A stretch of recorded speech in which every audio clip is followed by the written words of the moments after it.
ரஷ்யாவிடமிருந்து India கச்சா எண்ணெய் வாங்குவதற்கு நாங்கள் 30 நாட்களுக்கு அனுமதிக்கிறோம். எனக்கு புரியல. இந்தியா ரஷ்யா கிட்ட வாங்குறதுக்கு எதுக்கு அமெரிக்கா அனுமதி தரணுங்கிற கேள்வி நமக்கு எழுதுல்ல. கேக்குதுல்ல. இப்போ உங்களுக்கு இந்த கேள்வி கேட்குறீங்கல்ல, சாமானிய மக்களுக்கும் இந்த கேள்வி வரும்ல. நீ ரஷ்யாவிடம் எண்ணெய் வாங்கக்கூடாது என்று நான் உத்தரவு போட்டிருக்கேன், நீ வாங்கக்கூடாது, என்கிட்ட தான் வாங்கணும், நான் ஒப்பந்தம் போடுறதுக்கு நான் இன்னும் ஒப்பந்தம் நடக்கல, ஒப்பந்தம் போட போறேன்.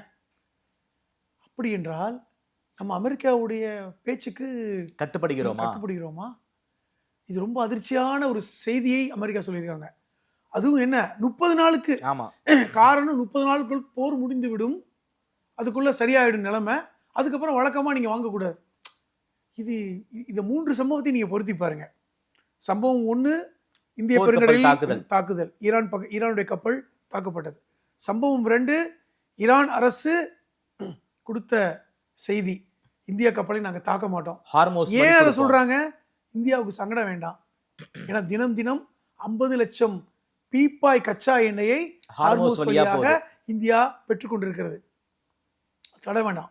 நம்ம இந்திய மக்கள் என்பவர்கள் நமக்கு சொந்தம், நம்ம இந்தியாவை பகிச்சுக்க கூடாது. 3வது அமெரிக்கா சொன்ன இந்த ஸ்டேட்மெண்ட் எப்படிப்பட்ட ஸ்டேட்மெண்ட்? ரிட்டாலியேஷன், எச்சரிக்கை. 30 நாள் தான் திறந்து விடுவோம், நான் ஒன்றையா வாங்குறேன்.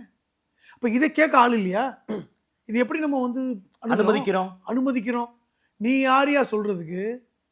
நீ 30 நாள் திறந்து விடு, ட்ரம்ப் யாரு? 30 நாள் திறந்து விடு, நீ 3 வருஷம் திறந்து விடு, நான் வாங்க போறது ஹார்மோஸ் வழியா வாங்குறேன், ரஷ்யாட்ட வாங்குறேன், ஒன்ட்ட வாங்குறேன், இது என்னுடைய உரிமை சார்ந்தது அப்படின்னு ஒரு ஸ்டேட்மெண்ட் கொடுக்க வேணாமா?